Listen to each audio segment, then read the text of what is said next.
Sarah's hands shook so violently she could barely hold the crying newborn against her chest. The truck stop diner felt like it was closing in, every eye watching her fail as a mother, while her 5-year-old daughter stared at the empty plate between them with eyes too old for her age. $12 left in the world. Formula or food. Save her son or feed her daughter. The choice no mother should ever face. Then Emma whispered the words that would shatter 3 hearts in one night. "Mommy, if we eat now, will baby Michael be hungry tomorrow?" And in that moment, even the most dangerous man in the room felt his world stop cold. If you believe kindness can come from the darkest places, hit that subscribe button right now and stay with us until the end of this story. Drop a comment telling us what city you're watching from. We want to see how far hope can travel tonight. The baby wouldn't stop screaming. Sarah pressed 3-month-old Michael closer to her chest, rocking him in that automatic way mothers do when their bodies remember what their minds have forgotten. That everything used to work. That she used to be able to provide. That there was a time when her milk came in strong and her son didn't cry from hunger that pierced through truck stop walls like an accusation. "Mommy, is Michael sick?" Emma's voice cut through the crying, small and worried in a way that made Sarah want to scream herself. 5 years old. 5 years old and already carrying fear like a backpack too heavy for her shoulders. "No, baby, he's just tired." The lie tasted bitter. Emma knew it too. Sarah could see it in the way her daughter's face fell, the way she looked down at her own hands folded in her lap like she was trying to make herself smaller, less of a burden, less hungry. The diner smelled like grease and coffee, and the kind of cheap hope that comes with New Year's Eve decorations that have been up too long. Tinsel sagged from the ceiling. A cardboard Happy New Year sign hung crooked above the register, its edges curled and sad. Outside, January cold pressed against the windows, turning them foggy with condensation that dripped down like tears. Sarah had exactly $12.37 left in the world. She'd counted it 3 times in the truck before coming inside, once in quarters and dimes spread across the dashboard, once in her head, adding and subtracting, and trying to make the math work differently. Once in her hands, the bills worn soft from too many desperate counts, the coins warm from her pocket. Formula was $8.19 at the gas station next door. She'd checked. That would last maybe 2 days if she stretched it, watered it down just a little, ignored the guilt that came with diluting her son's only nutrition. That left $4.18. The menu on the table mocked her. Kids meal, $5.95. Grilled cheese, $4.75. Side of fries, $2.25. Nothing worked. Nothing added up. Nothing would feed them both. "Ma'am?" The waitress stood beside their booth, her name tag reading Linda above a small pin shaped like a coffee cup. She was older, maybe 60, with hair dyed an unnatural shade of red, and eyes that had seen too many women like Sarah counting change and swallowing pride. Just water, please, for both of us." Linda's expression shifted, something between pity and recognition that made Sarah's stomach clench harder than hunger ever could. "Honey, you sure? Water's fine." Sarah's voice came out harder than she meant. "Thank you." Michael's crying escalated, that desperate newborn wail that signals real distress, not just fussiness. Other diners glanced over. A man at the counter frowned. A couple in the corner booth whispered to each other, their faces arranged in that particular expression of judgment that people wear when they think poverty is a personal failing. Sarah stood up fast, too fast, the world tilting slightly from standing too quick on too little food. "I'm going to the restroom. Emma, stay here." "Mommy!" "Stay here, baby. I'll be right back." The bathroom was small and smelled like industrial cleaner trying to hide something worse. Sarah locked the door and leaned against it, Michael still screaming against her chest. She tried to nurse him, knowing it wouldn't work, knowing her body had given up producing enough milk weeks ago when the stress and the hunger and the grief had dried up everything inside her. He latched anyway, desperate, and she felt the pull of him trying to get something that wasn't there. The failure of it, the physical proof that she couldn't even do this one basic thing, broke something inside her chest. 6 months. 6 months since David died. 6 months since the construction site accident that took her husband and left her with medical bills from a complicated birth, funeral costs she'd borrowed money to cover, and 2 children who needed her to be stronger than she'd ever been asked to be. She'd tried. God, she'd tried. Applied for assistance and got lost in paperwork that required addresses she didn't have anymore. Worked 2 part-time jobs until the daycare costs ate everything she earned. Sold everything worth selling. Wedding ring, TV, David's tools that she'd held onto for weeks because letting them go felt like losing him again. Now she lived in her truck, a 2003 Ford Ranger with a camper shell that leaked when it rained and turned into an icebox when the temperature dropped. She'd parked it behind this truck stop because the manager hadn't kicked them out yet, because the bathroom had running water, because she could pretend for a few hours that they had somewhere to be instead of nowhere to go. Michael was still crying, that hungry cry that no amount of rocking would fix. Sarah looked at herself in the mirror. 35 years old, but the woman staring back looked 50. Dark circles, hollow cheeks, hair unwashed for days, pulled back in a ponytail that did nothing to hide how she'd given up on things like appearance and dignity. Her phone buzzed in her pocket. She pulled it out with one hand, still holding Michael with the other. Final notice. Electric bill, $347 past due. She almost laughed. Electric bill for an apartment she didn't live in anymore, for an address that belonged to a landlord who'd changed the locks when she was 3 weeks late on rent. The bill didn't know she was homeless. The system didn't care. She deleted the message. Then she opened her contacts and scrolled to a name she'd been avoiding for weeks. Mom. Her finger hovered over the call button. Her mother would help. Probably. Maybe.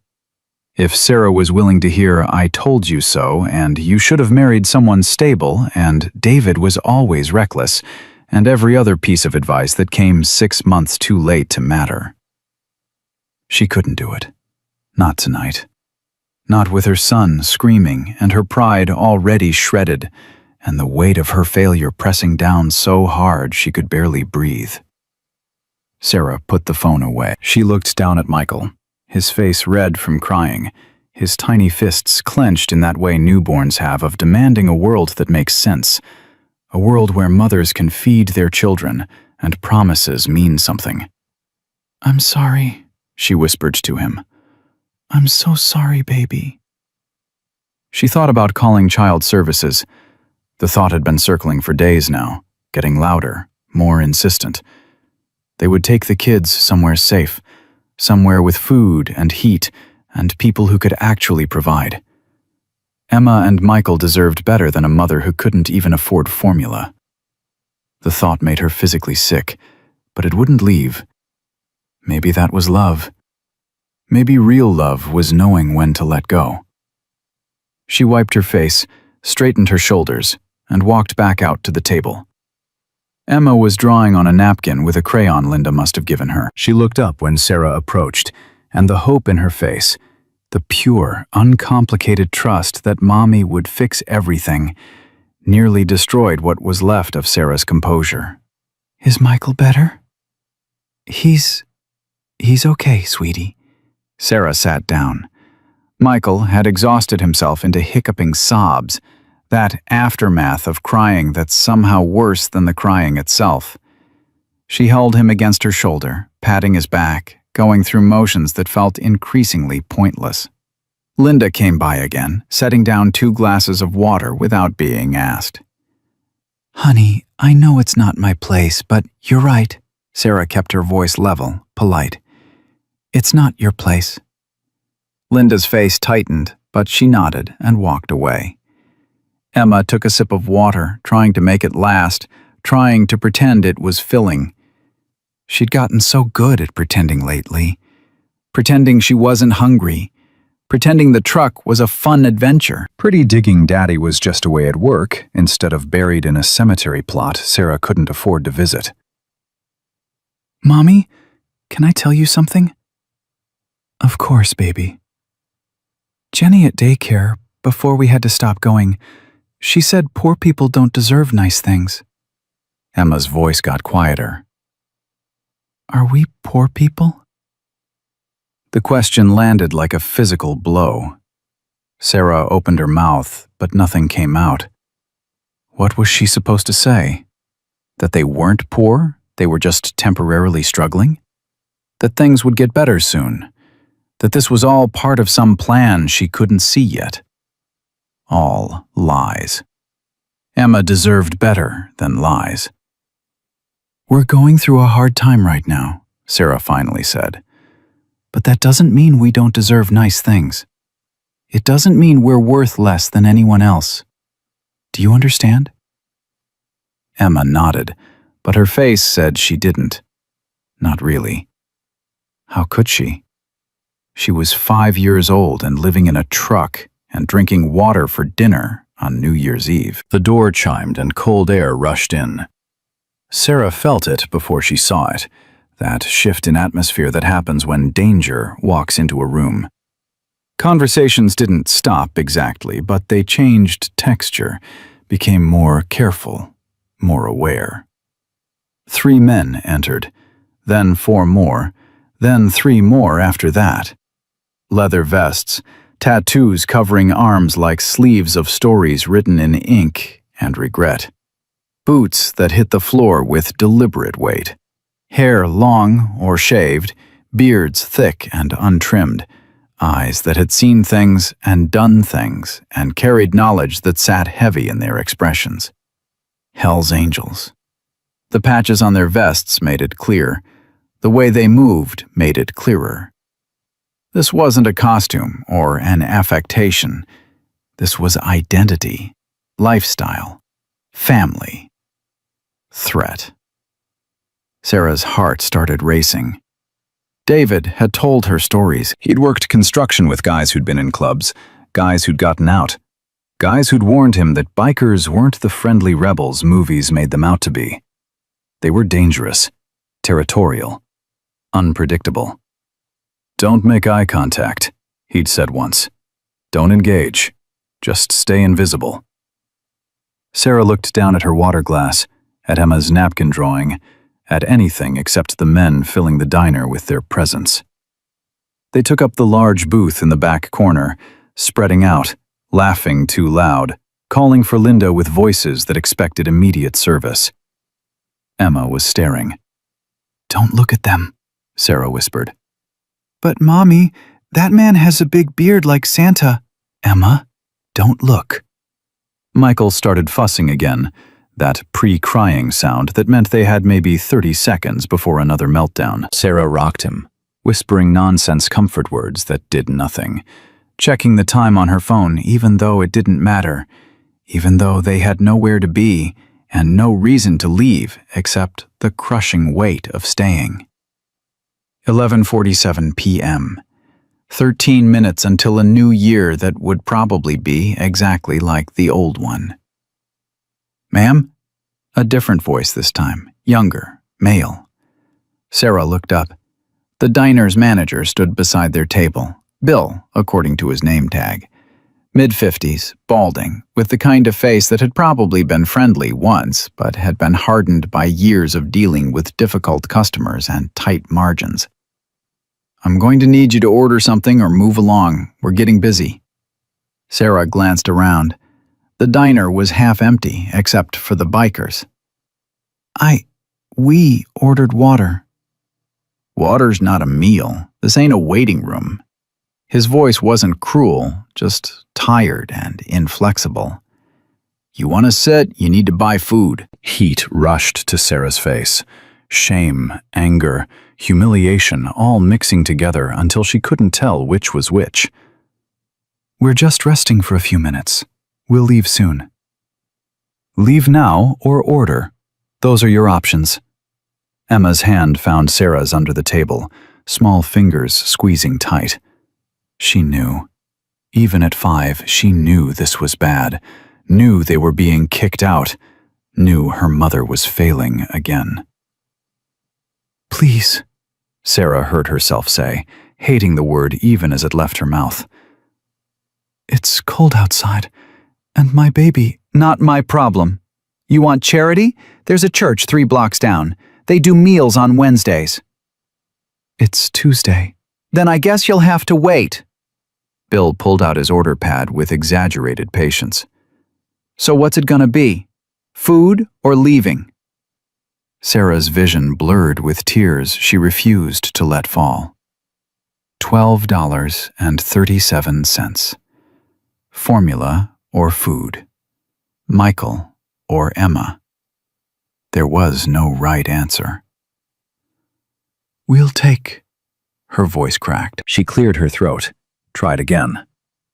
We'll take 1 kid's meal, grilled cheese, and milk instead of soda. $5.95 plus tax. That would leave her enough for formula if she skipped the tax and counted exact change and prayed the gas station register didn't round up. That's for the little girl? Bill gestured at Emma. Yes. And what about you? I'm not hungry. Uh-huh. Bill's expression said he'd heard that before, from other mothers in other booths counting other coins. And the baby? He's fine. Doesn't sound fine. Bill glanced at Michael, who was working himself up to another crying session. Kid needs to eat. I'm handling it. Are you? The question hung there, judgment wrapped in 3 syllables. From the back booth, one of the bikers laughed at something, the sound too loud, too alive, a sharp contrast to Sarah's dying dignity. Bill was still standing there, waiting. Just the kids' meal, Sarah said firmly. Please. He wrote it down, shaking his head slightly, and walked away. Sarah counted out exact change before he could come back. $5 in bills, 95 cents in quarters, dimes, nickels. She stacked it neatly at the edge of the table, a small monument to mathematics and desperation. That left $6.42 for formula. Not enough. She'd have to water it down more than she already was. Michael would still be hungry. He'd still cry. But at least Emma would have food. At least her daughter would have 1 full meal before another day of pretending water was enough. Mommy? Sarah looked at Emma, really looked at her. When had her daughter's cheeks gotten so hollow? When had her eyes gotten that dark shadow underneath? When had she started looking like a child in one of those charity commercials with the sad music and the number to call? Yes, baby? Emma's voice dropped to a whisper, like she knew this question was dangerous, like she understood that some things hurt more when said out loud. If we eat now, will we be hungry tomorrow? The world stopped. Everything. The diner noise, the biker laughter, the New Year's Eve countdown playing on someone's phone, Linda refilling coffee, Bill punching orders into the register, the hum of the highway outside. All of it went silent in Sarah's ears. Emma wasn't asking about the meal. She was asking about tomorrow, and the day after, and the day after that. She was asking if this was temporary or permanent, if hope existed, or if this was just how life would be now. If her mother could promise anything beyond the next few hours. She was asking questions no 5-year-old should have to ask. Sarah couldn't answer. Her throat closed completely. Tears she'd been holding back for hours, days, weeks, broke through like a dam giving way. She covered her face with one hand, still holding Michael with the other, shoulders shaking with sobs she tried desperately to silence. I'm sorry, Mommy. Emma's voice pitched higher, panicked. I'm sorry, I won't ask anymore. No, baby, no. Sarah forced the words out between gasps. You didn't do anything wrong. You didn't. But she couldn't finish. The grief, the shame, the bone-deep exhaustion of trying and failing and trying again, it all poured out in the middle of a truck-stop diner while her daughter watched her fall apart and her son cried from hunger she couldn't fix. The diner had gone quiet again. That terrible kind of quiet where everyone is pretending not to notice, pretending not to hear, giving privacy that feels more like isolation. Everyone except one person. In the back booth, a man had gone completely still. His fork hung suspended halfway to his mouth, forgotten. His eyes, dark and hard and carrying decades of their own stories, were locked on Sarah's table with an intensity that would have terrified her if she'd been capable of noticing anything beyond her own breaking. His name was Marcus Stone, though the patch on his vest read Reaper, and for the first time in 8 years, he was remembering exactly why that nickname had never felt quite right. Marcus Stone hadn't thought about his daughter in 3 hours, which was a record. Most days she lived in his head like a ghost, 8 years old forever in his memory, even though she'd be 13 now, a teenager he wouldn't recognize if she passed him on the street. But that question, that small, devastating question from a child who looked nothing like his Katie, brought it all back with the force of a sucker punch. Daddy, if you leave, will you still love me tomorrow? His daughter had asked him that the last time he'd seen her. Custody hearing. His ex-wife's lawyer painting him as dangerous, unstable, a ticking time bomb wrapped in leather and PTSD. The judge had looked at him like he was a problem to be solved, not a father fighting to stay in his child's life. And Katie, 7 years old, sitting in that waiting room, had asked if his love had an expiration date. He'd promised her it didn't. Promised he'd be back. Promised tomorrow would come and he'd still be her daddy. That was 2,847 tomorrows ago. He'd counted every single one. Marcus set his fork down carefully, aware that every man at his table was watching him now. His club brothers knew that look, the one that meant something had shifted, that the Reaper they knew was temporarily offline and the man underneath was surfacing. Boss? That was Johnny, his sergeant-at-arms, voice low and cautious. Marcus didn't answer. He was watching the woman at the front table try to put herself back together while her world fell apart, watching her daughter's face cycle through confusion and fear and guilt, watching that newborn cry with the kind of hunger that doesn't understand why the world isn't working right. He'd been that hungry once. Different kind of hunger, maybe, but the same emptiness. Reaper. Johnny again, more insistent. You good? No, Marcus said quietly. I'm really not. He stood up. The movement brought immediate attention. Bikers didn't just stand up without reason. The other tables in the diner tensed. Linda, the waitress, froze mid-pour. Bill, the manager, looked up from the register with an expression that said he really didn't need more problems tonight.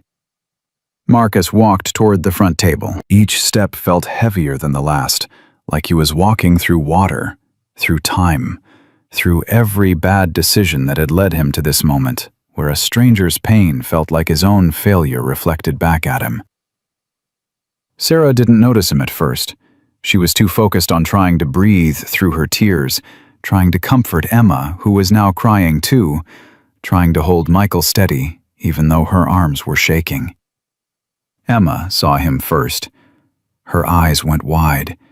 She shrank back against the booth, pressing herself against her mother's side.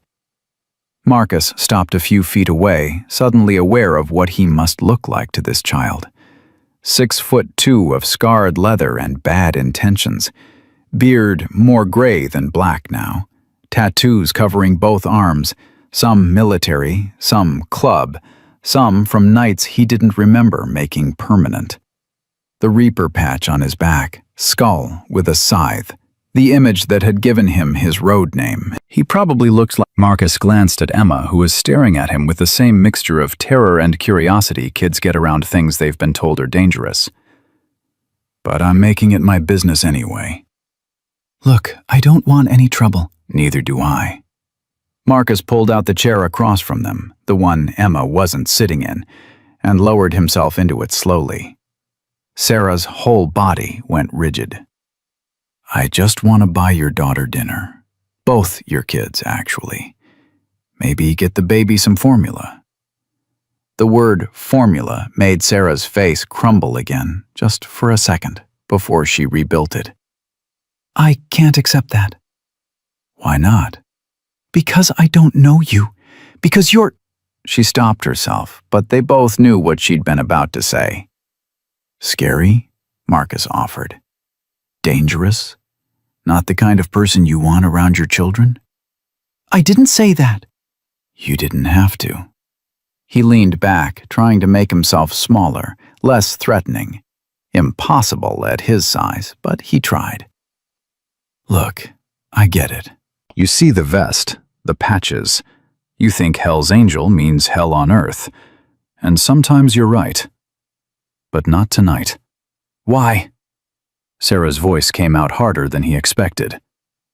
Why do you care? Is this some kind of... I don't know what this is, but I don't need pity. It's not pity. Then what is it?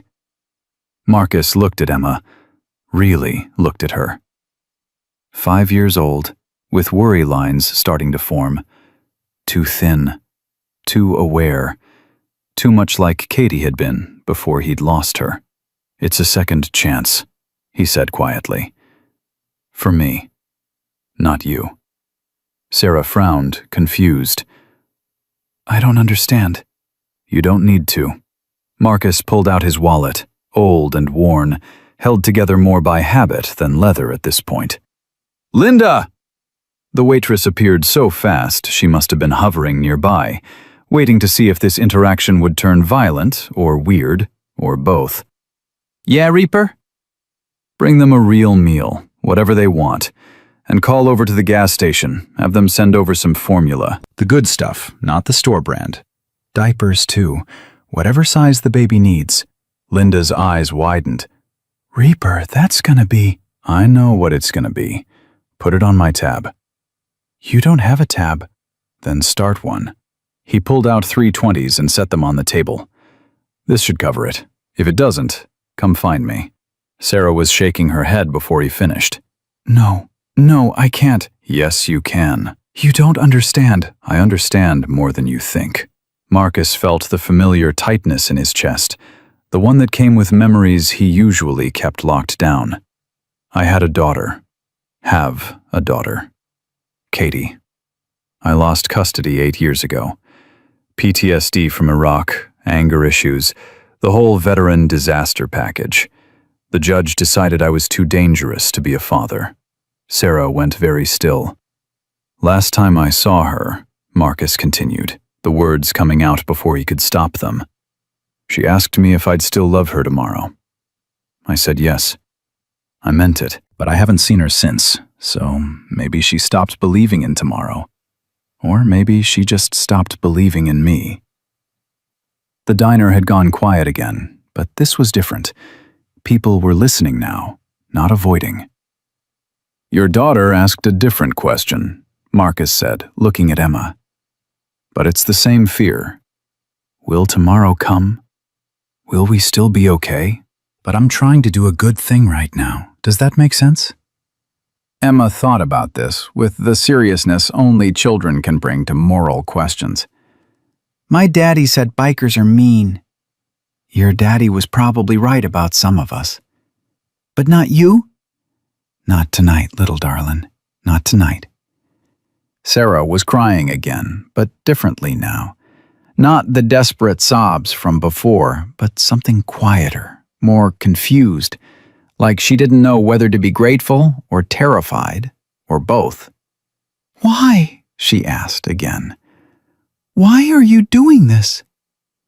Marcus looked at his hands, scarred knuckles, tattoos fading with age. Hands that had held weapons and bikes, and his daughter when she was small enough to fall asleep on his chest. Because 8 years ago, I needed someone to help me, and nobody did. Because I failed at being a father, and I can't fix that. But maybe I can fix this. Because that question your daughter asked, his voice caught. Because no child should have to ask that. Ever. Sarah covered her mouth with her hand, trying to hold back more tears. Linda was still standing there, tears running down her own face now, mascara making dark tracks. So what's it gonna be? Marcus asked. You gonna let me do this? Or are you gonna keep trying to carry this alone? Sarah looked at Emma, then at Michael, who had finally cried himself into exhausted sleep against her shoulder. I don't even know your name. Marcus. But everyone calls me Reaper. That's a terrible name for someone trying to convince me you're safe. He almost smiled. Yeah, I know. What's yours? Sarah. This is Emma and Michael. Nice to meet you, Sarah. Marcus stood up, pulled out another 20. Linda, add pie to that order. Kids like pie, right? Kids love pie, Linda confirmed, wiping her eyes. Then pie for everyone. He looked back at Sarah. I'm gonna go back to my table now. You're gonna eat. You're not gonna worry about the bill. And tomorrow we'll figure something else out. Deal? Sarah opened her mouth, closed it, opened it again. I can't just take your money. You're not taking it. I'm giving it. There's a difference. Marcus started to walk away, then turned back. And Sarah, your daughter asked if you'd be hungry tomorrow. The answer is no. I'm going to make sure of that. He walked back to his booth where his club brothers sat in various states of confusion and surprise. What the hell was that? Johnny asked as soon as Marcus sat down. That was me paying a debt I've owed for 8 years. To who? To my daughter. To every kid who's ever been hungry. To myself. Marcus picked up his fork, then put it down again. His food looked obscene now, abundant and wasteful. Johnny, call Melissa. Your ex-wife? Boss, you haven't talked to her in 8 years. I know. Call her anyway. Tell her I want to talk to Katie. Set up a meeting, whatever it takes. Reaper, you sure about this? No, but I'm doing it anyway. At the front table, Linda was taking Sarah's order while Emma pointed excitedly at menu items she'd probably never thought she'd get to taste.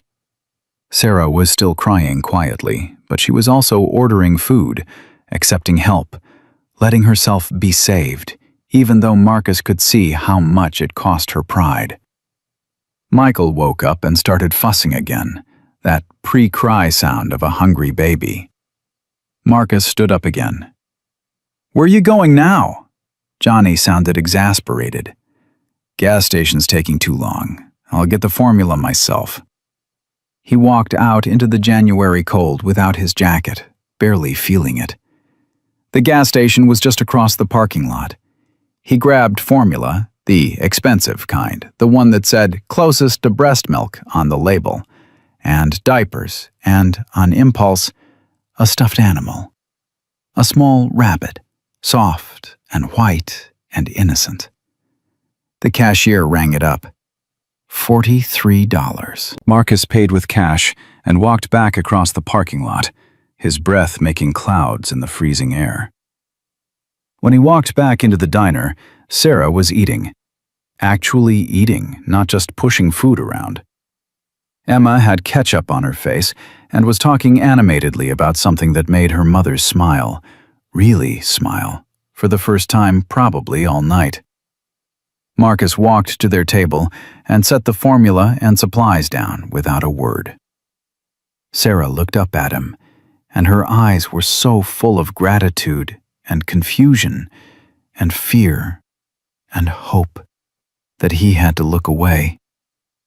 "Thank you," she whispered. I don't know how to thank you." "You just did." He set the stuffed rabbit in front of Emma. "For you, little darling. Every kid should have a friend." Emma's eyes went huge. She looked at her mother for permission. Sarah nodded, tears falling again. Emma grabbed the rabbit and hugged it so tight Marcus thought she might crush it. "I'm gonna name him Angel," she announced. Because you're like an angel, but scary. Several bikers in the back booth laughed at that. Marcus felt something crack in his chest, something that had been frozen for 8 years. "That's a good name," he managed. He started to walk away for the second time when Sarah's voice stopped him. "Marcus?" He turned. "Tomorrow," Sarah said quietly. "You said we'd figure out tomorrow. What did you mean?" And there it was. The question he'd been avoiding. The promise he'd made without thinking through whether he could keep it.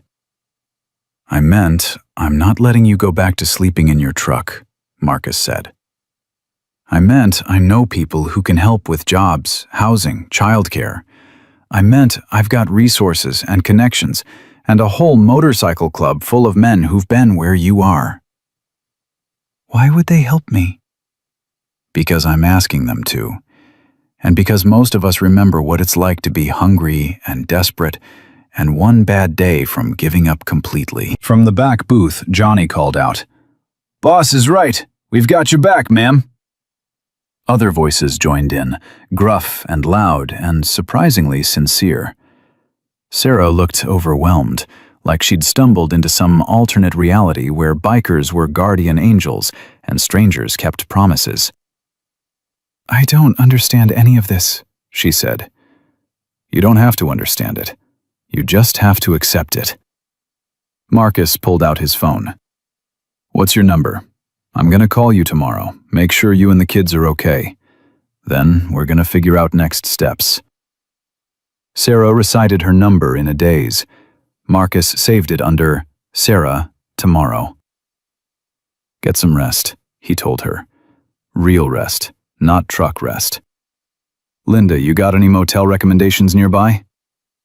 "There's a decent place 2 blocks down," Linda said. "Clean, quiet, $70 a night." Marcus pulled out his wallet again. "Marcus, no," Sarah started. 2 nights, Marcus said, handing Linda money. "Give her the key. Tell them to bill me for any extras." "You can't keep doing this," Sarah protested. "Watch me." "This is too much. It's not enough." Marcus looked at Emma playing with her new rabbit, at Michael sleeping peacefully with a full stomach for probably the first time in days. "It's not nearly enough, but it's a start." He walked back to his table one final time. His food was cold. He didn't care. He couldn't have eaten it anyway, not with his throat tight and his chest aching and memories of Katie flooding back so hard he could barely breathe. "You okay, boss?" Johnny asked quietly. "No," Marcus said honestly. "But I'm better than I was an hour ago." He pulled out his phone and did something he hadn't done in 8 years. He called his ex-wife. It rang 4 times. He almost hung up. Then, "Hello?" Her voice. Melissa. Still the same, even after all these years. "It's Marcus." Silence, long and heavy and full of history. "Marcus? Jesus Christ, I thought you were dead." "Not yet." He watched Sarah gathering her things, Emma clutching the rabbit, both of them looking like they couldn't quite believe their luck had changed. "Mel, I need to talk to Katie. I know I don't have a right to ask. I know it's been 8 years. But I need to tell her I'm sorry. I need to tell her I kept my promise." "What promise?" "That I'd still love her tomorrow. I need her to know that tomorrow came. 2,847 of them. And I loved her through every single one. More silence. Then, quietly, she asks about you sometimes. Marcus closed his eyes. She does? She's 13 now, Marcus. She wants to know her father. She wants to know if you're okay. She wants... Melissa's voice broke. She wants to know if you still love her. God, yes. More than anything. Always. Then maybe it's time to tell her that yourself. And just like that, the door he thought was locked forever cracked open just enough to let light through. Marcus heard himself breathing into the phone, each inhale shaky and unfamiliar. He hadn't cried in combat, hadn't cried at his father's funeral, hadn't cried when the judge read the custody decision. But hearing that his daughter still thought about him, still wondered, still cared, that broke something loose. When? He asked. When can I talk to her? Marcus, we need to do this right. I can't just hand the phone to a 13-year-old girl who hasn't heard your voice since she was 5. She needs preparation. She needs... I know. He forced himself to think clearly. I'm not trying to rush this, Mel, I need her to know I didn't forget. I need her to know tomorrow came. Melissa's voice softened. Next weekend. Come to the house, Saturday afternoon. I'll talk to her first, make sure she wants to see you. And if she doesn't? Then you'll have to accept that. A pause. But Marcus, I think she will. I think she's been waiting for you to come back. The call ended, and Marcus sat there staring at his phone like it held the answers to questions he'd stopped asking years ago. Johnny was watching him with concern. Boss, you look like you've seen a ghost. I think I just did, Marcus said quietly. My own ghost. The father I used to be. Across the diner, Sarah was standing up, carefully gathering Emma and Michael. She caught his eye and mouthed, "Thank you," one more time before heading toward the door. Marcus stood up fast, nearly knocking over his water glass. "Sarah, wait!" She turned, Emma holding tight to her hand, the white rabbit clutched in the little girl's other arm. "The motel Linda mentioned. You're going there tonight, right? Not back to your truck?" Sarah's face flushed. "How did you know about the truck?" "I didn't know for sure, I guessed." He walked closer, keeping his voice low so Emma wouldn't hear. "But I've seen enough people living out of vehicles to recognize the signs. The way you're dressed in layers, the bags under your eyes that come from not sleeping horizontal, the fact that you came into a diner on New Year's Eve with $12 and a newborn." Sarah's jaw tightened. "I'm doing my best." "I know you are. That's why I'm not letting you go back there tonight." "You can't tell me what to do." "You're right. I can't." Marcus pulled out the motel key Linda had given him. "But I can give you this. 2 nights, already paid, heated room, real bed, hot shower.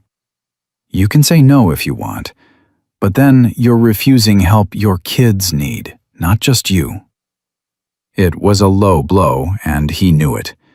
Sarah's eyes flashed with anger. "That's not fair." "Life's not fair. But tonight, for once, it's tilting in your favor. Take it." Emma tugged on her mother's sleeve. "Mommy, I'm sleepy. Can we sleep in a real bed? Please?" Sarah looked down at her daughter, then at Michael, who was making soft sleeping sounds against her shoulder. The fight drained out of her. "Okay," she whispered. "Okay. Thank you." Marcus pressed the key into her hand.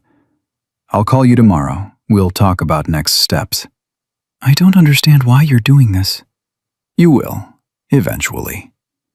He crouched down to Emma's level. "You take care of your mama tonight, okay? And that rabbit, he's counting on you. Emma nodded seriously. I will. I'll keep everyone safe. They left, and Marcus watched through the diner window as Sarah loaded her kids into an old Ford Ranger with a camper shell. Exactly as he'd suspected. He saw her hesitate before driving toward the motel, saw that moment where pride almost won over necessity. But she went. That was something. All right, Marcus said, turning back to his table where 8 of his club brothers sat watching him like he'd sprouted wings. Emergency meeting, now. Here? Johnny looked around the diner. Boss, we usually do church at the clubhouse. Here, now. Because by the time we get to the clubhouse, I'll have talked myself out of what I'm about to do. The men pulled their chairs closer, forming a tight circle. Linda brought coffee without being asked, then stayed nearby like she knew something important was happening. Marcus laid it out plain. That woman, Sarah, she's living in her truck with 2 kids. Husband died 6 months ago, drowning in medical debt and funeral costs. Lost her apartment, lost her job, down to her last $12. And her 5-year-old daughter just asked if eating tonight meant starving tomorrow. The table went quiet. These were hard men who'd done time and fought wars and survived things that broke weaker people. But children suffering hit different. What do you need from us? That was Tommy, their road captain, a Vietnam vet with grandkids of his own. Everything, Marcus said.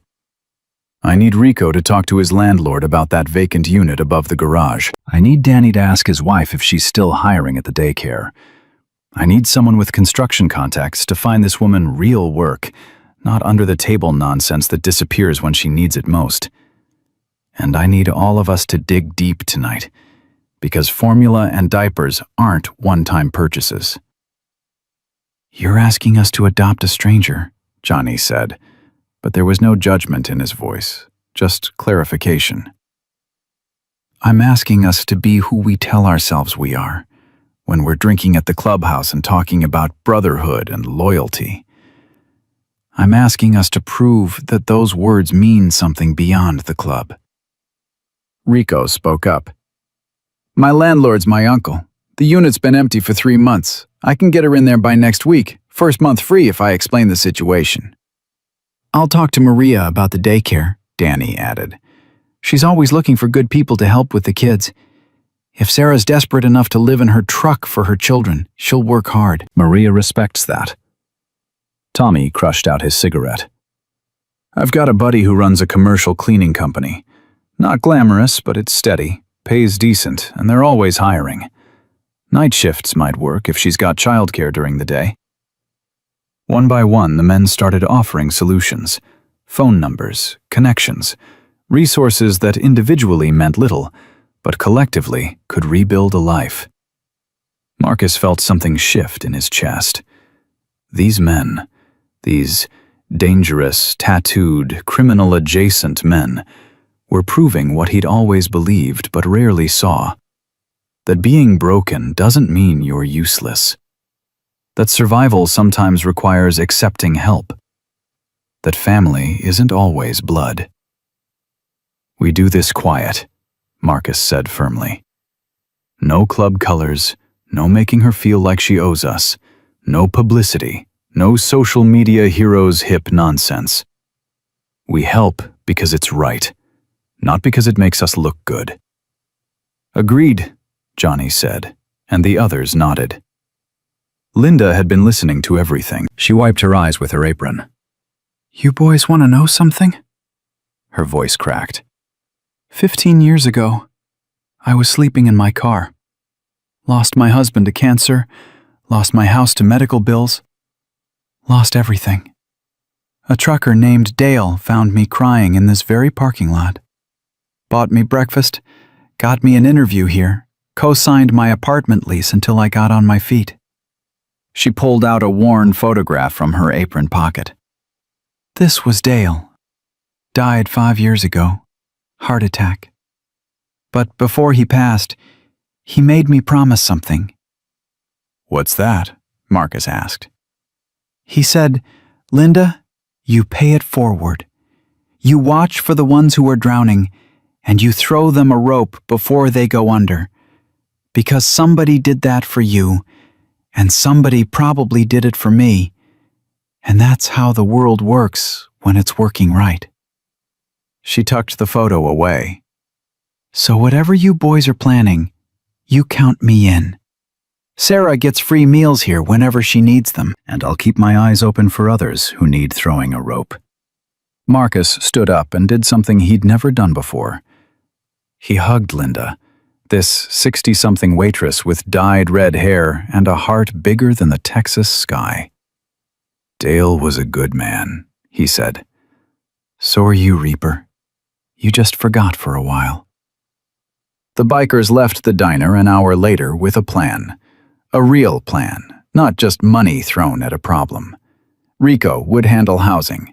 Danny would work the daycare angle. Tommy would set up the job interview. Marcus would coordinate everything and make sure Sarah didn't slip through the cracks. But as Marcus walked to his bike, his phone buzzed. Unknown number. He almost didn't answer. Then something told him to pick up. Hello? Heavy breathing. Then a small voice, terrified and desperate. Mr. Marcus, this is Emma. Mommy won't wake up. His blood turned to ice. Emma, where are you? The motel. Room 7. Mommy's on the floor, and she's breathing funny, and Michael's crying, and I don't know what to do. I'm coming, right now. Stay on the phone with me, okay? Don't hang up. He was already running to his bike, gesturing frantically at Johnny and the others. Emma, is your mom breathing? Yes, but it sounds wrong, like she can't get enough air, and she won't open her eyes. Marcus kicked his bike to life. I'm 2 minutes away, baby. 2 minutes.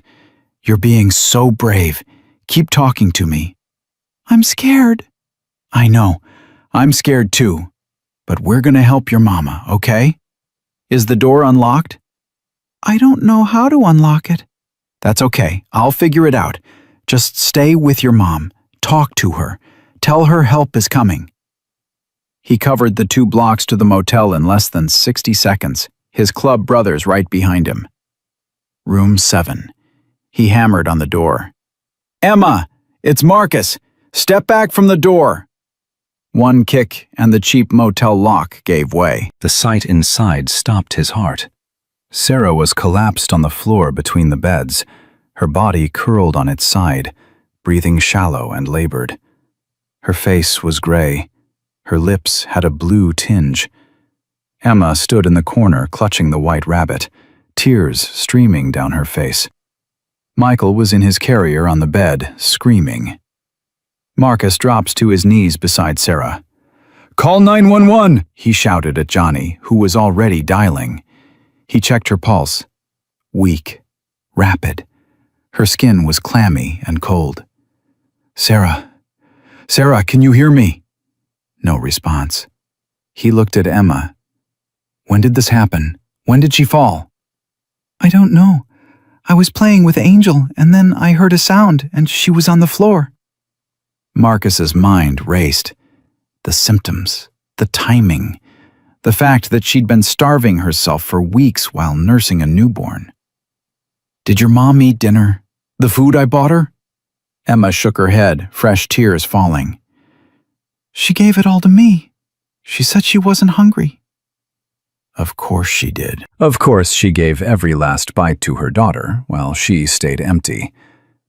And now her body was shutting down. Ambulance is 5 minutes out, Johnny said from the doorway. Marcus pulled Sarah carefully onto her side, making sure her airway was clear. He grabbed a blanket from the bed and covered her, trying to bring warmth back to her freezing skin. You're not doing this, he told her unconscious form. You're not leaving those kids. Not tonight. Not like this. Emma crept closer. "Is Mommy dying?" The question was so small, so terrified, so heartbreakingly familiar. Katie had asked him the same thing once about her grandmother. He'd lied and said no. 3 hours later, his mother passed away. Katie never fully trusted his promises after that. He wouldn't lie to this child. "I don't know, baby, but I'm gonna fight like hell to make sure she doesn't. You hear me? Your mama's a fighter. She's been fighting for you every single day. Now it's our turn to fight for her." Sirens wailed in the distance, getting closer. Emma climbed onto the bed next to Michael's carrier and picked up her baby brother. She held him the way she'd probably seen her mother do it hundreds of times. Carefully, protectively, like he was made of glass and love. "It's okay, Michael," she whispered through her tears. "The scary angel is gonna save Mommy. You'll see. He promised." And in that moment, Marcus understood what he'd been running from for 8 years. It wasn't his failure as a father that haunted him. It was the fear that his promises meant nothing, that his love wasn't enough, that trying and failing was worse than never trying at all. But looking at Emma holding her brother, looking at Sarah fighting for every breath, looking at his club brothers crowded in the doorway ready to help however they could, he realized trying was everything. The ambulance pulled up, lights painting the motel room in alternating red and blue. Paramedics rushed in with equipment and questions Marcus barely heard. They loaded Sarah onto a stretcher. One of them, young guy, maybe 25, looked at Marcus. "You her husband?" "No, What was he? A stranger? A helper? A man trying to outrun his own ghosts?" "I'm her friend. She's severely malnourished, dehydrated. Looks like she hasn't eaten properly in weeks. We're taking her to County General." "I'm coming with you." "Family only. Those kids are 5 and 3 months old. Their father's dead. Their mother's unconscious. I'm the closest thing to family they've got right now, so unless you want to call child services and put them in the system tonight, I'm coming with you." The paramedic looked at Emma and Michael, then back at Marcus. "Get in." Marcus scooped up Emma in one arm, grabbed Michael's carrier with the other. Johnny stepped forward. "We'll follow in the truck. Bring supplies, whatever they need." "Thanks, brother." The ambulance doors closed, and they were moving. Sarah hooked up to IVs and oxygen. Emma pressed against Marcus's side like she'd known him her whole life instead of 3 hours. "Mr. Marcus?" "Yeah, baby?" "You said you failed your little girl, but you're not failing us. You're saving us." His vision blurred. "Your mama's the one who's been saving you all along. I'm just catching you before you fall." "Daddy used to say that angels catch people when they fall. I thought he meant in heaven. But maybe he meant here, too." Marcus looked down at this 5-year-old child who'd lost her father, was losing her home, had just watched her mother collapse, and still found a way to believe in angels. "Yeah," he said, his voice breaking. "Maybe he did." The hospital loomed ahead, bright and sterile and full of questions Marcus didn't have answers to. But he had something better than answers. He had a phone full of contacts, a club full of brothers, and a promise he'd made to a little girl who asked if tomorrow would come. Tomorrow was coming, and for the first time in 8 years, Marcus was going to be there when it arrived.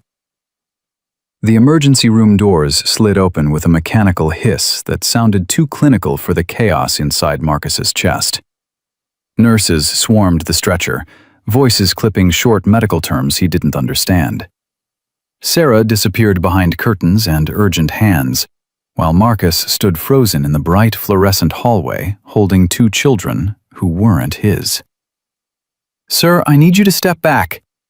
A nurse with kind eyes and an immovable expression blocked his path. Family only beyond this point. Marcus started, then stopped. What was he?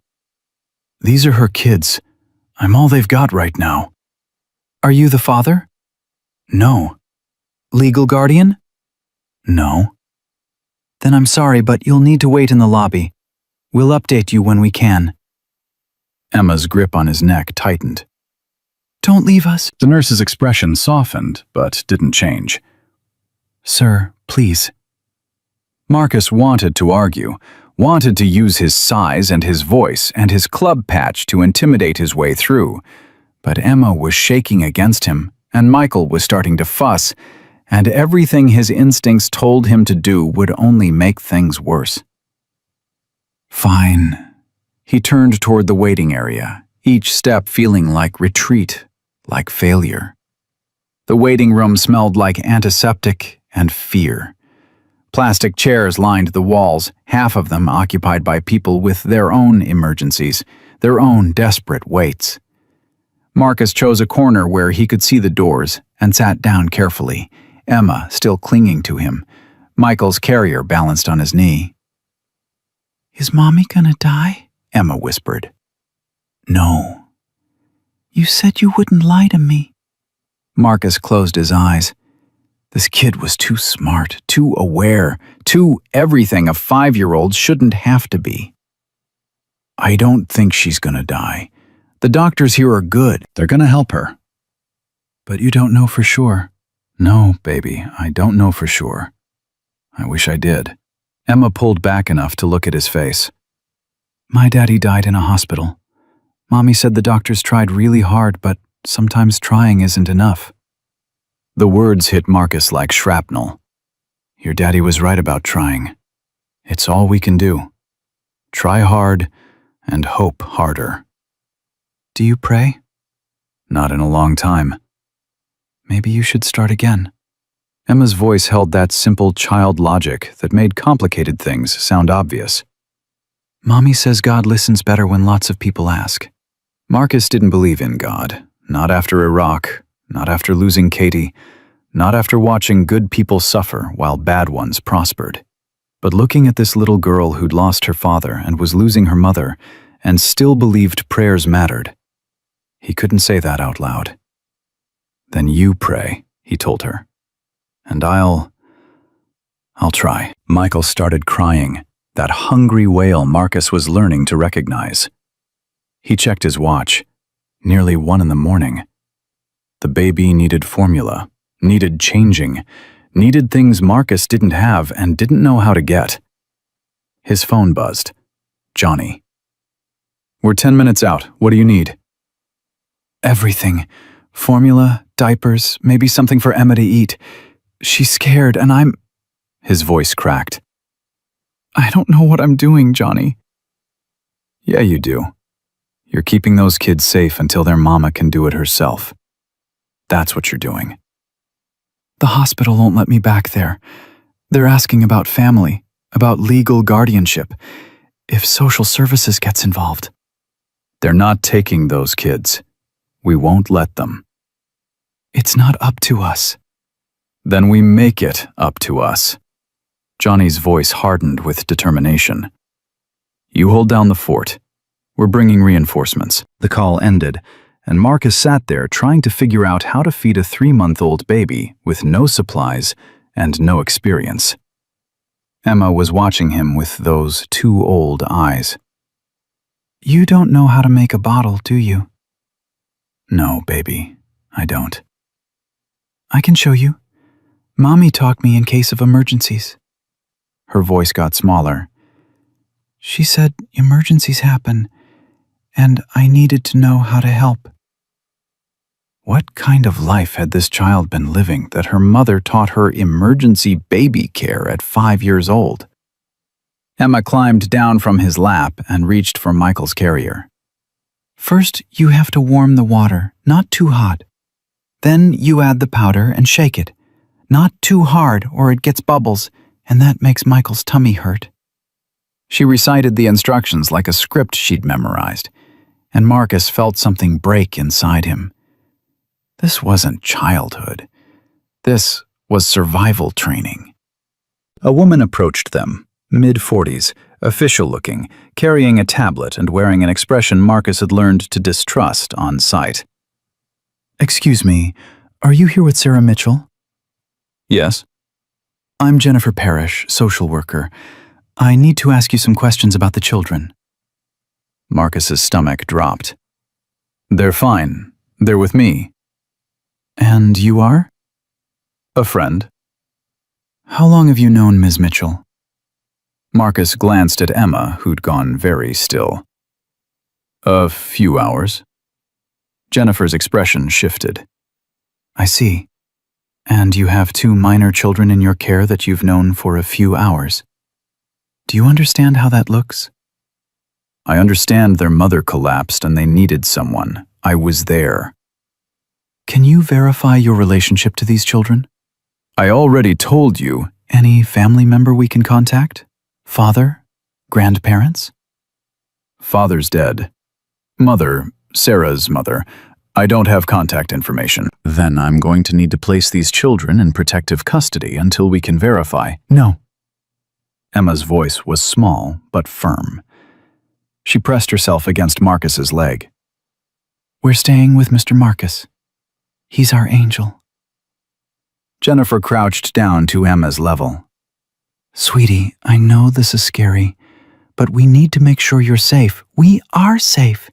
He bought us dinner. He got Michael formula. He called the ambulance. He didn't leave us." Emma's voice rose, panic bleeding through. "Everyone else leaves, but he didn't leave." "Emma," Marcus put a hand on her shoulder. "It's okay." "It's not okay!" Emma was crying now, clutching the white rabbit. "You said tomorrow would come. You promised!" Jennifer stood up, her expression sympathetic but unmoved. "Sir, I understand you want to help, but without proper documentation, without any legal relationship to these children, then make it legal." The voice came from behind them. Marcus turned. Johnny stood there with 5 other club members, all of them looking like exactly the kind of backup that made social workers nervous. Jennifer's hand moved toward her phone. "We're not here to cause trouble," Johnny said, raising his hands in a peace gesture. "We're here to help. Our brother Marcus called us because he knew these kids needed more than one person could provide. We've got formula, diapers, food, whatever they need. And we've got resources to help their mother when she wakes up." "That's very kind, but—" "No buts." Rico stepped forward, pulling out his phone. "My uncle owns an apartment building. I've got a lease agreement right here ready to sign. First month free, utilities included. Give this family a place to live." Danny moved next to him. "My wife runs a daycare. She's already confirmed a spot for both kids. Subsidized rate until Sarah gets on her feet." Tommy was next. "Job interview lined up for Monday. Commercial cleaning company. Steady pay, benefits, flexible hours." Jennifer looked between them, confusion replacing suspicion. "You all just met this woman tonight?" "We all been where she is," Johnny said quietly. "Broke. Desperate. One bad day from losing everything. People helped us. Now we're helping her." "This is highly irregular." "So is a mother starving herself to feed her kids," Marcus cut in. "So is a 5-year-old knowing how to make formula bottles because emergencies happen. So is a combat veteran with PTSD finally understanding what his daughter meant when she asked if he'd still love her tomorrow." His voice dropped. "Sometimes irregular is exactly what's needed." Jennifer looked at Emma, who was watching this exchange with terrified hope. She looked at Michael, who'd finally quieted in Marcus's arms. She looked at these rough men offering gentle solutions. "I'll need documentation, all of it. Lease agreements, employment verification, childcare contracts, and character references." "You'll have them by morning," Johnny promised. And Ms. Mitchell needs to approve all of this when she wakes up. When she wakes up, Marcus agreed. Not if. When. Jennifer nodded slowly. I'll note in my report that the children are temporarily in the care of family friends pending mother's recovery. But if anything seems off, if there's any indication these children are at risk— There won't be, Marcus said. I give you my word. The word of a hell's angel? Jennifer's eyebrow raised. The word of a father who lost his daughter and won't let another child lose their parent if I can help it. Something in Jennifer's expression shifted. I have a brother who did 2 tours in Afghanistan. Came back different, angry, lost. Took him years to find his way back. She looked at Marcus's vest, at the military patches mixed with club colors. He says the guys who helped him most weren't the therapists. They were other vets who understood what it meant to try to come home when home didn't exist anymore. Your brother doing okay now? He runs a support group for veterans, helps others find their way back. She pulled out a business card. This is my direct number. You call me if you need anything. And I mean anything. Resources, references, someone to vouch for you with the system. Okay? Marcus took the card, throat tight. Thank you. Jennifer left, and the waiting room exhaled. Johnny clapped Marcus on the shoulder. That was close. Too close. Marcus looked down at Emma, who'd stopped crying, but still looked fragile. We need to do better than close. These kids need stability. Then we give them stability. Rico was already on his phone. I'm texting my uncle now. Apartment's theirs by tomorrow afternoon. A doctor emerged from the emergency area, scrubs rumpled, fatigue written across her face. Family of Sarah Mitchell? Marcus stood up fast. How is she?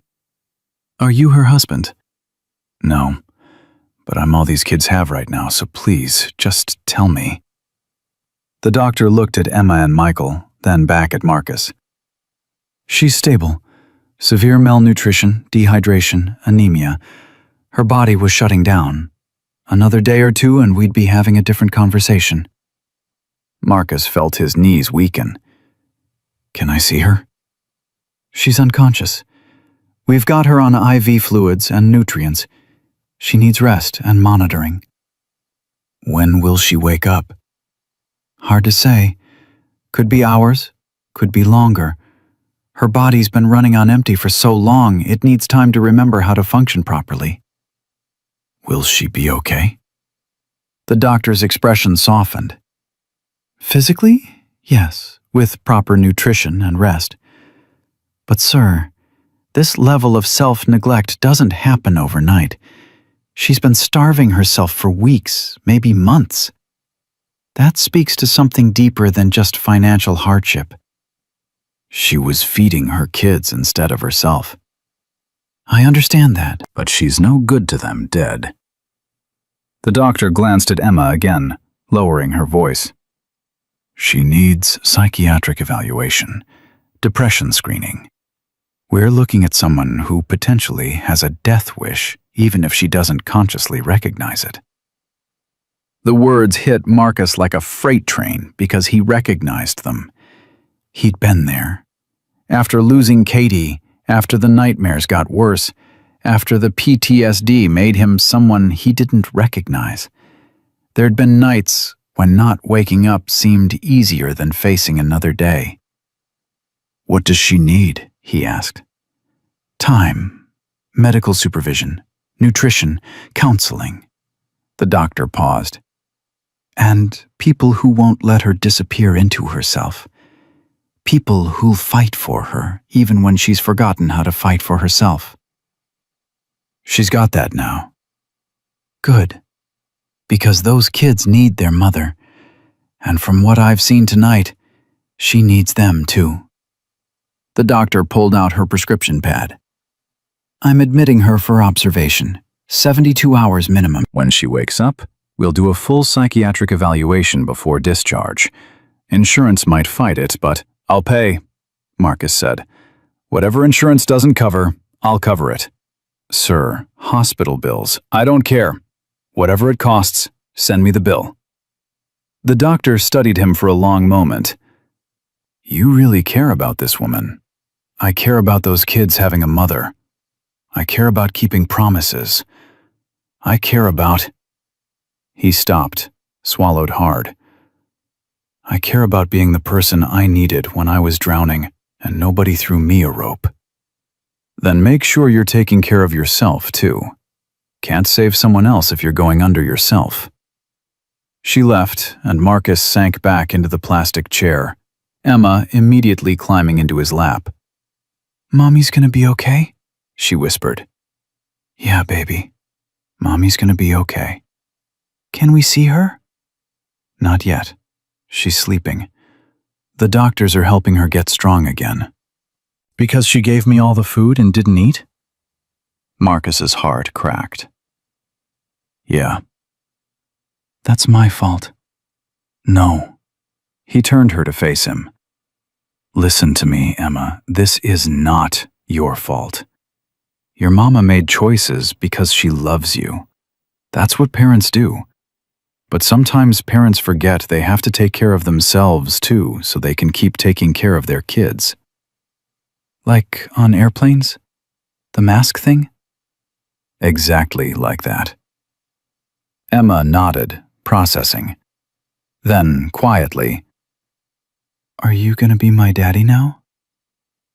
The question stunned him silent. "I know you're not really my daddy.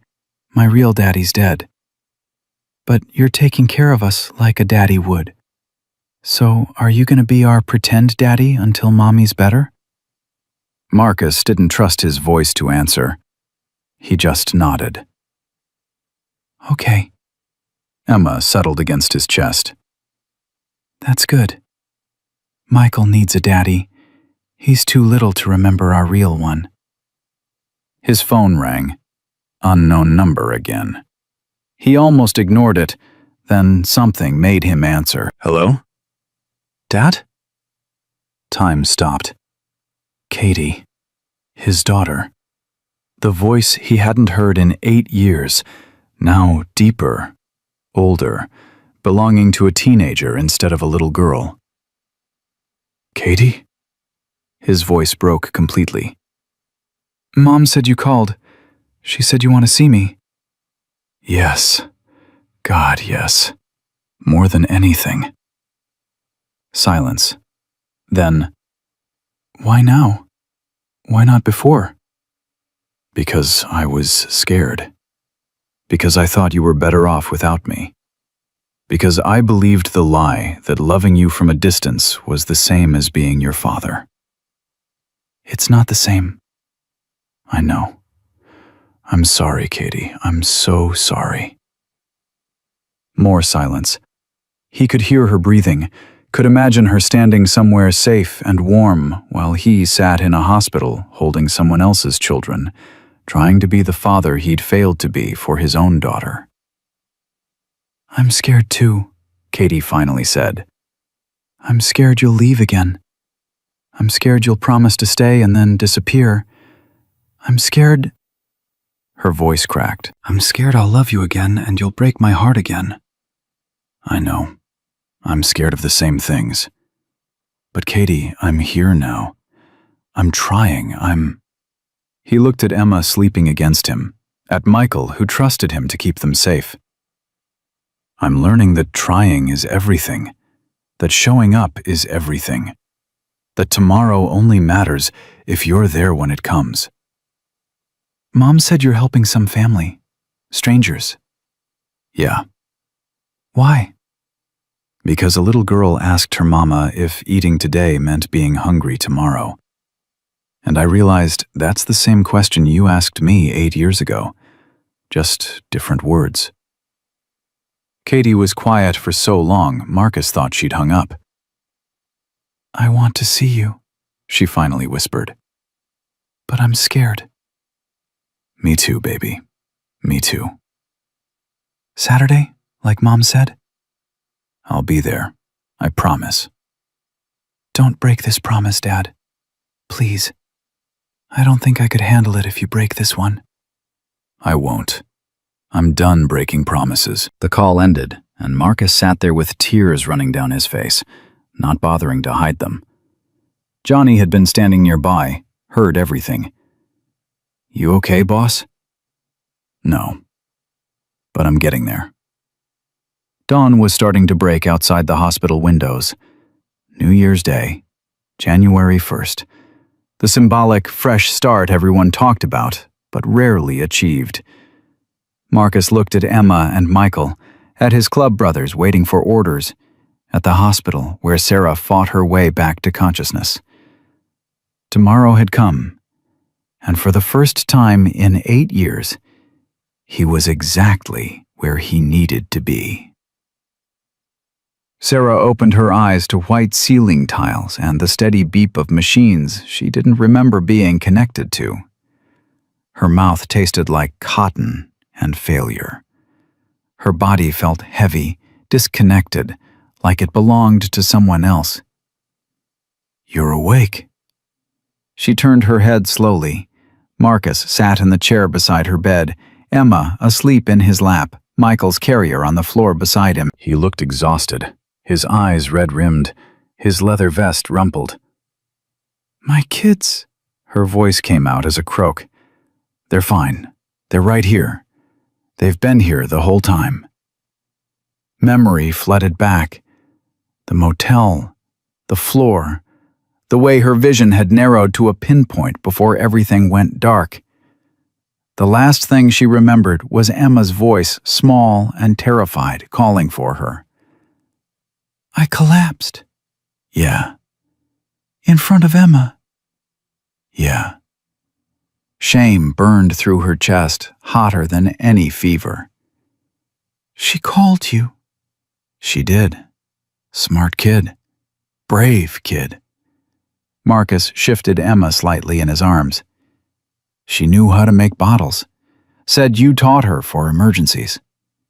Sarah closed her eyes, tears leaking out. I never wanted her to see me like that. I never wanted... I know. But she did see it. And now we deal with what comes next. What comes next is you leave, and I figure out how to get my kids back from social services. Social services isn't taking your kids. They will. Once they know I'm homeless, once they know I can't. You're not homeless anymore. Marcus's voice was firm. Rico's got an apartment ready. First month free. Danny's wife has spots at her daycare. Tommy set up a job interview for Monday. You've got resources now, Sarah. You've got people. She stared at him, trying to process words that didn't make sense. Why would they do that? They don't know me. They know what it's like to need help and not get it. They know what it's like to be drowning. And they know that sometimes the only difference between surviving and going under is whether someone throws you a rope. I can't pay them back. Nobody's asking you to pay them back. They're asking you to survive. They're asking you to be there for your kids. They're asking you to accept that you're worth saving, even when you don't believe it yourself. The heart monitor started beeping faster as Sarah's anxiety spiked. A nurse appeared almost instantly, checking vitals, adjusting IVs. You need to stay calm, Ms. Mitchell. Your body's been through significant trauma. My kids, your kids are fine. The nurse's voice was kind but firm. They've been very well cared for. Now we need to focus on caring for you. After the nurse left, Sarah looked at Marcus again. How long have I been here? 18 hours. 18. She tried to sit up, couldn't. I need to get out of here. The hospital bills alone already handled. You can't just pay my medical bills. I can, and I did. End of discussion. This isn't your problem. You're right. It's not my problem. Marcus's voice got quieter, more intense. It's my second chance. My daughter asked me 8 years ago if I'd still love her tomorrow. I said yes. And then I disappeared for 2,847 tomorrows. Your daughter asked you about tomorrow, and you tried so hard to make it come that you almost didn't make it yourself. I can't fix what I did to Katie, but I can make sure Emma and Michael don't lose their mother because she forgot she matters too. Sarah's tears fell harder now. I just wanted them to eat. I just wanted them to have something. I know, but you can't pour from an empty cup. You can't save them if you're dying yourself. I wasn't trying to die, weren't you? Marcus's eyes held hers. The doctor said another day or two and we'd be having a different conversation. You gave everything to your kids until there was nothing left. That's not love, Sarah. That's slow suicide with good intentions. The words hit like a slap because they were true. Sarah had been running on fumes for so long she'd convinced herself the emptiness was normal, that mothers were supposed to disappear into their children's needs, that her own survival was optional. I don't know how to accept help, she whispered. Then learn, starting now. Emma stirred in Marcus's lap, her eyes opening slowly. When she saw her mother awake, her face lit up with relief so pure it hurt to witness. Mommy! Hey, baby, Sarah tried to smile. I'm okay. Emma climbed carefully onto the hospital bed, mindful of the IV lines, and pressed herself against her mother's side. You scared me. I know. I'm sorry. Mr. Marcus said you forgot to take care of yourself because you were too busy taking care of us. He's right. Are you going to remember now? Sarah looked at Marcus over Emma's head. Yeah, baby. I'm going to remember. The door opened, and Johnny walked in carrying coffee, followed by Rico, Danny, and Tommy. They filled the small hospital room with their presence, these rough men who'd decided she was worth saving. You look better than you did last night, Johnny observed. That's a low bar, Sarah said weakly. Rico stepped forward. Got the keys to your apartment right here. It's small, 1-bedroom, pull-out couch, but it's clean and warm and it's yours. I can't. You can, Danny cut in. And Maria wants to meet you tomorrow. She says any mother who'd starve herself to feed her kids is exactly the kind of person she wants working with children. The job interview's Monday at 10, Tommy added. Commercial cleaning company. Not glamorous, but it's steady. Benefits kick in after 90 days. Sarah looked at these strangers who'd become something else overnight. Why are you all doing this? Because Marcus asked us to, Johnny said simply. And because he don't ask for much. When he does, it matters. Also because we've all been broke and desperate at some point, Rico added, and we remember who helped and who walked past. The doctor came in then, clipboard in hand, expression professional but concerned. Ms. Mitchell, we need to discuss your treatment plan. Can we do this later? No, we do this now. The doctor glanced at the bikers. Privately. Marcus stood up. We'll wait outside. But Emma clung to her mother. I want to stay with Mommy. Baby, the doctor needs to talk to me alone. Is she gonna take us away? Emma's voice went high with panic. Is she gonna say we can't stay together? No, the doctor said firmly, crouching to Emma's level. Nobody's taking you anywhere. I just need to talk to your mama about how we're going to help her get healthy again. That's all. I promise. Emma looked at Marcus for confirmation. It's okay, he told her. Come on, let's go find Michael a bottle. Your mama will be right here when we get back. They filed out, and Sarah was alone with the doctor and her own failures. You have severe malnutrition, anemia, and signs of prolonged stress trauma, the doctor said, without preamble. I'm also concerned about your mental health. The level of self-neglect we're seeing suggests depression, possibly PTSD from losing your husband. I'm fine. You collapsed from starvation while trying to care for an infant. You're not fine. The doctor's voice softened. Sarah, I'm not judging you. I'm trying to help you. But I need you to be honest with me. Have you thought about hurting yourself? No. Have you thought about your children being better off without you? Sarah's silence was answer enough. I thought so. The doctor made notes. I'm requiring counseling as part of your discharge plan. Weekly sessions, minimum. If you miss appointments, I'm obligated to report to Child Services. Understand? Yes. And you need to eat. 3 meals a day, no skipping, no giving it all to your kids. If you can't do that, we keep you here longer.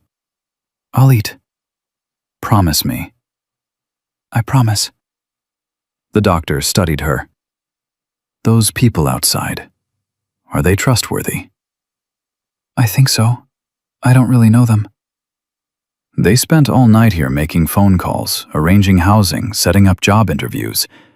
They paid your hospital bills. That man, Marcus, hasn't left this room except to take care of your children.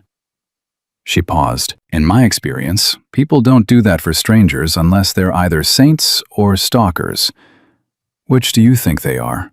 Sarah almost smiled. Saints, I think. Scary ones. Then let them help you.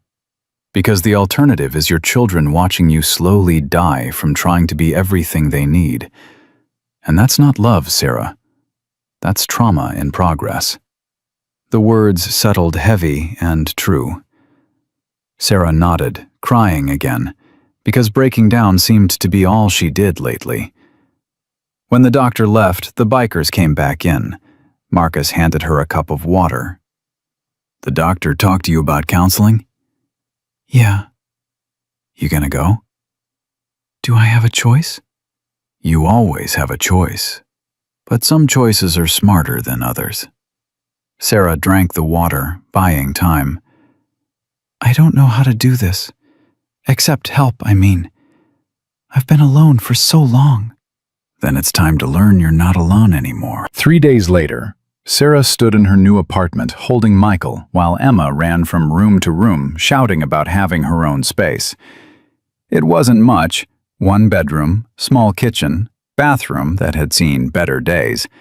But it was warm and safe, and theirs. Rico had left groceries. Danny's wife, Maria, had dropped off a care package with diapers, wipes, toys for Emma. Linda from the diner had brought casseroles and her phone number with instructions to call if Sarah needed anything, anytime. Marcus leaned against the doorframe, watching Sarah take it all in. You okay? He asked. I don't know. I keep waiting for someone to tell me this is a mistake, that I don't deserve this. You don't get to decide what you deserve. You just get to decide what you do with what you're given. When did you get so wise? About 18 hours ago, when I watched you almost die and realized I'd been dying slowly for 8 years myself. He pushed off the doorframe. I gotta go. Meeting my daughter tomorrow. Need to figure out what to say to her. Marcus. Sarah set Michael in his carrier and walked to him. Thank you. For everything, for not giving up on us. Thank you for letting me try to be better. He left, and Sarah stood in her new apartment with her children and cried. But this time the tears felt different. Like relief. Like hope. Like maybe tomorrow really would come. The job interview went better than expected. The manager, a no-nonsense woman named Carla, looked at Sarah's resume gaps and asked one question. Can you show up on time and work hard? Yes. Good. You start Wednesday. 3 months passed in a blur of work and daycare drop-offs and counseling sessions that hurt more than Sarah expected, but helped anyway. She learned to eat regular meals, learned to ask for help when she needed it, learned that being a good mother meant being a whole person, not just a martyr. Emma started kindergarten. made friends. Stopped asking if they'd be hungry tomorrow. Michael grew chubby and healthy, hitting milestones the pediatrician celebrated with genuine joy. And Sarah learned to breathe without her chest aching, learned to wake up without immediately calculating what she couldn't afford, learned that surviving and living weren't the same thing. Marcus came by once a week, usually bringing groceries he claimed were extras, and Emma absolutely believed he'd bought specifically for them. He told her about Katie, about the first meeting that had been awkward and painful and necessary. "She's angry," he'd said. "She's got every right to be, but she's talking to me. That's something." Now, 3 months later, Sarah walked into the truck stop diner that had changed her life, Emma skipping ahead, Michael on her hip. It was New Year's Eve again, exactly 1 year since the night everything fell apart and rebuilt itself. Marcus was already there, sitting in a booth with a teenage girl who had his eyes and his stubborn jaw. Katie. "Sarah!" Marcus waved them over. "This is my daughter, Katie. Katie, this is Sarah and Emma and Michael." Katie studied them with the suspicious wariness of a teenager who'd been hurt before. You're the family my dad helped.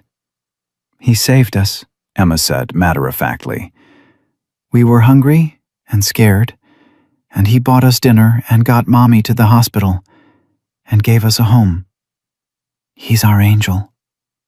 Katie's expression softened just slightly.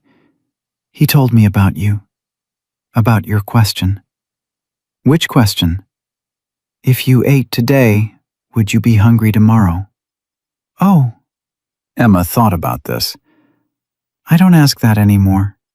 We have food now, and if we don't, people help. That's what angels do. He's not an angel, Katie said, but there was less edge to it. Maybe not, Emma agreed, but he's close enough. Sarah watched Marcus watching his daughter, saw the careful hope in his eyes, the fear that this fragile reconnection might shatter. Your dad's a good man, Sarah told Katie quietly. He showed up when nobody else did. He kept promises when he didn't have to. He gave us tomorrow. Katie looked at her father. Mom says you've been different lately, calling more, showing up, actually trying?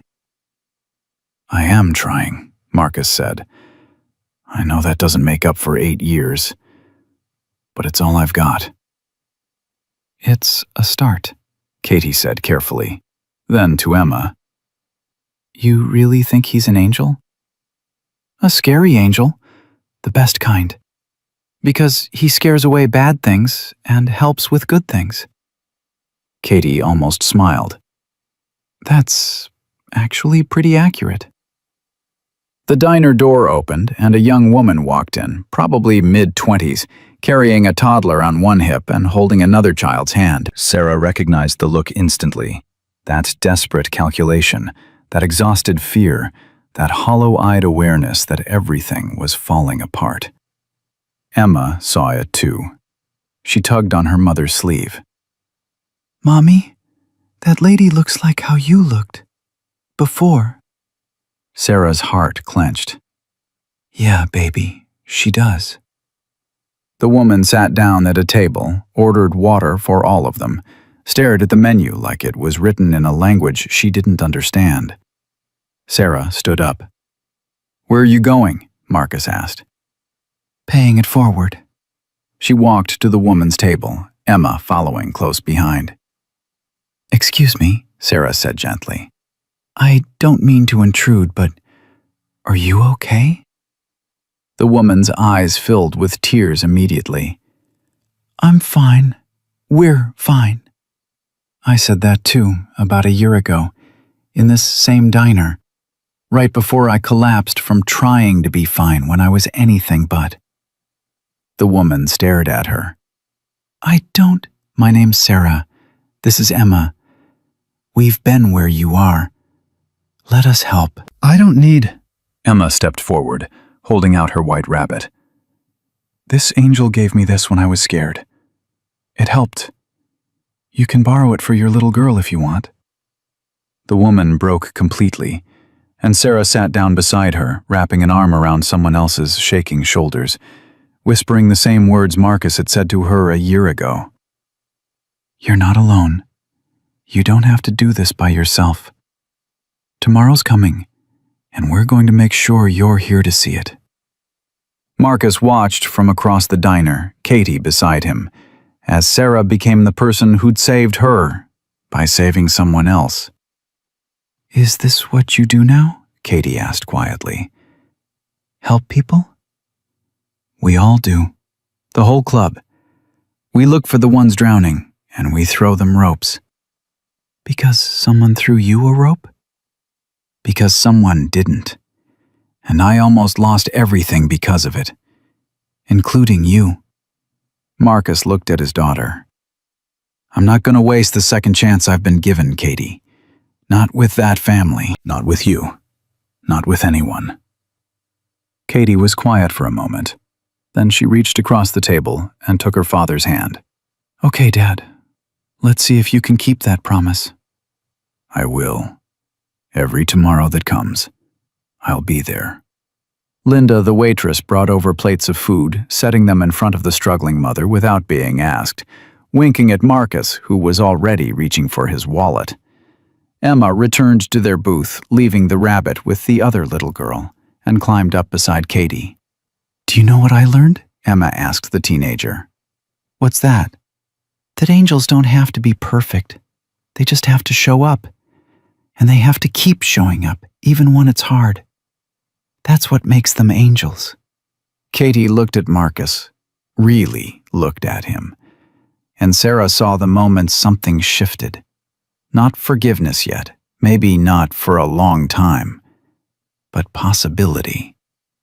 The chance that broken things could be repaired, that fathers could come back, that tomorrows could be different than yesterday's.